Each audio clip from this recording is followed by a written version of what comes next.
Hello dear friends, welcome to PharmaGrid. So today we will continue with the remaining KAPS recalls discussion. Question number 56.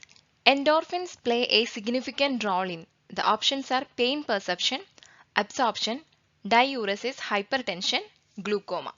Here the correct answer is option A, that is pain perception. Endorphins are released in times of stress and have a marked role in pain perception. Next question. The most effective substance in treating acute attacks of gout is. The options are allopurinol, probenecid, aspirin, para-aminobenzoic acid, colchicine. We know that gout is a metabolic disorder characterized by high levels of uric acid in the blood, that is hyperuricemia. It will lead to deposition of sodium urate crystals in tissues, especially joints as well as kidney. So this colchicine is a plant alkaloid. It binds to tubulin, a microtubular protein, causing its depolymerization, disrupts the cellular functions such as mobility of neutrophils, decrease their migration into inflamed joint. Also, this colchicine blocks the cell division by binding to mitotic spindles. This colchicine will elevate the pain of acute gout within 12 hours. Okay, so here the correct answer is option E, that is colchicine. This colchicine gives immediate and most effective relief from the pain of gout. Other drugs are slower in activity. Para-aminobenzoic acid is not used to treat gout. So the acute attack of gout can be managed with a colchicine. Next question.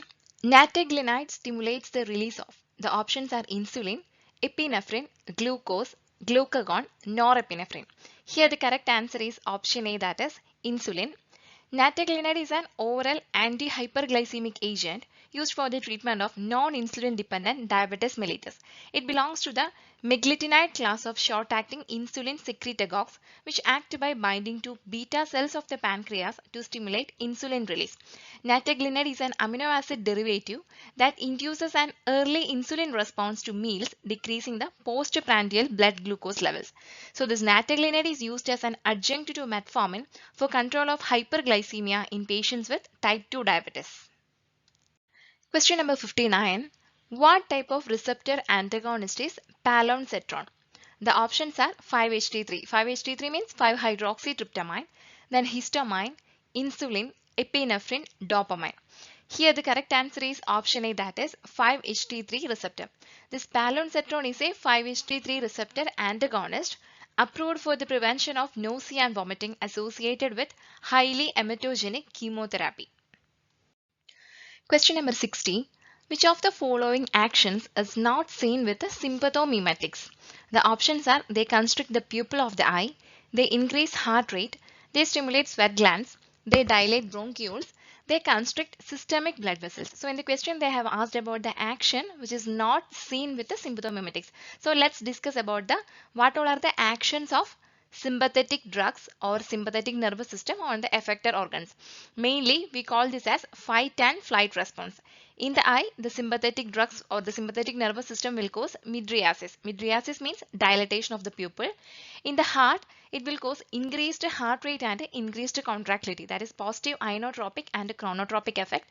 In the lungs, there will be bronchodilation. Blood vessels, in case of skeletal muscles, there will be dilation. And the blood vessels to the skin, mucous membrane and kidney, vasoconstriction will be there. That is the blood supply to the minor organs will be decreased. In the gastrointestinal system, there will be constipation, that is decreased muscle motility tone and contraction of the sphincters. In the genitourinary system, there will be urinary retention, and in the uterus, there will be relaxation. In the kidney, there will be secretion of the renin.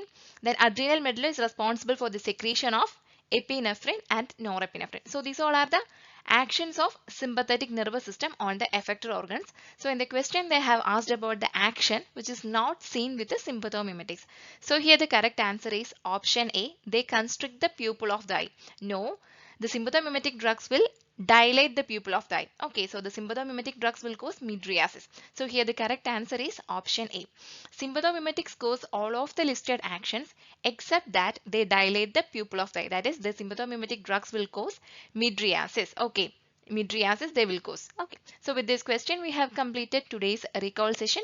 Thank you for watching this video. Have a great day.